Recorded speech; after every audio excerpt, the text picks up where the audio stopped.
Bonsoir, dans cette vidéo je vous propose la résolution d'une équation du second degré qui comporte un petit peu de fractions.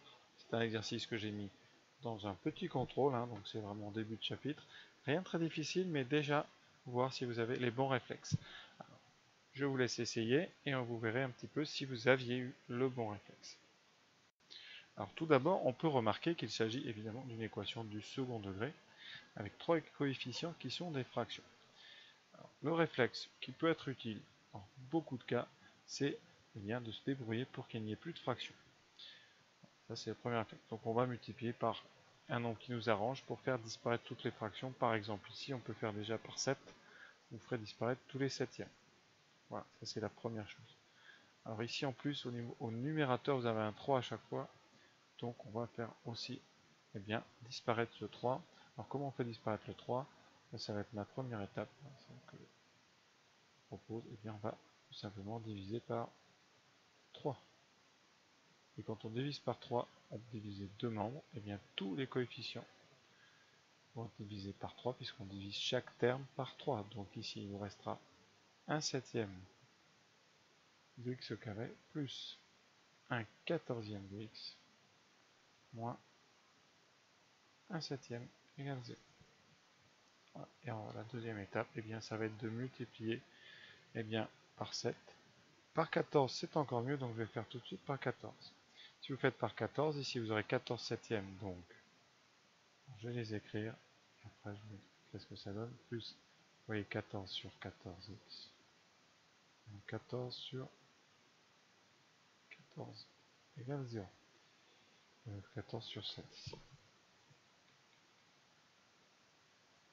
Voilà. Conséquence, 14 sur 7 ça fait 2, 14 sur 14, 1, 14 sur 7, 2. Vous avez un coefficient très simple que je vais résoudre tout de suite, comme ça on n'en parlera plus. Donc a égale 2, b égale 1, c égale moins 2, b carré 1 au carré, moins 4 fois 2 fois moins 2, donc 1 plus 4, 8 fois 2, 16, qui donne 17. Donc là, c'est des solutions un petit peu, embêtantes, mais on va le faire. Donc on a deux solutions, puisqu'on est dans une équation, deux solutions réelles distinctes.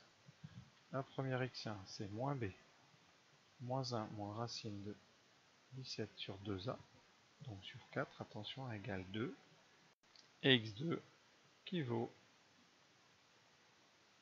moins 1 plus racine de 17 sur 4. Donc voilà notre équation résolue.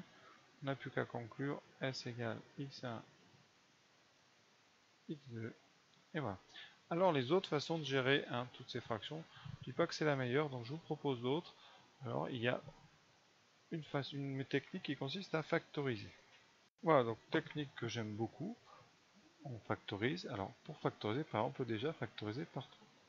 L'avantage, c'est que c'est un petit peu, il n'y a pas les mêmes inconvénients, même si théoriquement ça revient exactement même. Donc on aura x carré sur 7 plus donc x sur 14 moins donc ici 1 sur 7. Voilà. Et après, on factorise par exemple par 1 septième. On aura donc x carré plus ici, donc on factorise par 1 septième, il va vous rester 1 sur 2 en dessous, moins 1 égale 0. Et ensuite, vous pouvez refactoriser encore par un 1/2, c'est-à-dire qu'ici vous aurez 14 et vous aurez 2x2 plus x moins 2. Alors ça, c'est peut-être à réserver à ceux qui manipulent bien les nombres et leur écriture dans les factorisations, parce que beaucoup écrivent un petit peu n'importe quoi. Voilà. Alors, technique évidemment la plus barbare, dirons-nous, c'est de ne rien faire et de faire un a égale 3 septièmes, b égale 3 quatorzièmes, c'est-à-dire de se lancer dans un discriminant sans rien simplifier. Alors c'est faisable, et je vais vous montrer, mais vous allez voir que c'est très très compliqué par rapport à ce qu'on peut faire autrement. Donc vous avez b carré, donc 9 sur 14 au carré. Je vais laisser 14 au carré, peut-être qu'on en aura besoin, moins 4 fois 3 septièmes fois moins 3 septièmes. Donc on va mettre au même dénominateur qui donne, alors il faut le trouver, donc le premier dénominateur c'est 14 fois 14. Le deuxième, alors on a moins, d'abord fois moins 3, donc plus, 3 fois 4, 12 fois 3, 36 sur 7 fois 7. Donc le dénominateur commun c'est 14 fois 14. Ça, il n'y a pas de doute. Il faut donc multiplier le deuxième par 2 et par 2 pour obtenir 14 fois 14. Donc le 9 ici va être multiplié par 2 fois 2. Plus 36. Si vous remarquez, 9 fois 2 fois 2, ça fait 36. Donc on a 36 fois 2, c'est-à-dire 72 sur 14 fois 14. Voilà, ça donne 9 divisé par 14 fois 14.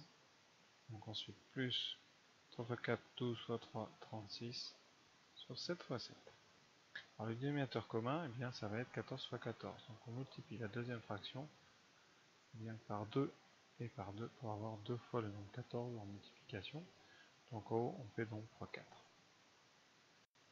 Donc 9 plus, alors 34 fois 4, ça fait 144 et 953 sur 14 au carré. Alors 153, il faut savoir, c'est 9 fois 17. Donc c'est important parce que le 9 va pouvoir sortir la racine ainsi que le 14 au carré. Donc 2 à 2, ici on a deux solutions. X1 égale moins B moins 3 sur 14 moins racine de ceci. Donc la racine, le 9 va sortir sous forme d'un 3. Le 17 ne peut pas sortir et dessous vous aurez 14. Tout ça divisé par 2A. Par 2 fois 3 septièmes. Vous voyez la difficulté de la chose, donc c'est beaucoup mieux d'essayer de se débarrasser des fractions. On va quand même continuer. Donc en haut, vous avez donc eh bien, moins 3 donc sur 14, on va aller doucement, moins 3 racine de 17 sur 14 divisé par 6 sur 7. Voilà, on continue, on y est presque. Ce qui donne en haut, moins 3 racine de 17 sur 14, multiplié par l'inverse de 6 septièmes, c'est-à-dire 7 sixièmes. Et là, on commence à simplifier le 7 avec le 14. Et ici, on va pouvoir simplifier par 3. Il va en rester 2. Et ici, donc en haut, 1 et un bilan. Moins 1 moins racine de 17 sur 2 fois 2 sur 4. Et on retrouve, voyez, x1. Et vous faites pareil pour x2. Donc vous voyez, c'est vraiment pour montrer que, eh bien, pour tous les élèves qui ne font pas l'effort ici de simplifier les coefficients, garder des choses comme ça, c'est vraiment très dangereux. Parce qu'après, les calculs sont, vous voyez, techniquement, c'est pas difficile, mais techniquement, il ne faut pas faire la moindre erreur. Il y a des fractions partout, des gros nombres. Donc méfiance.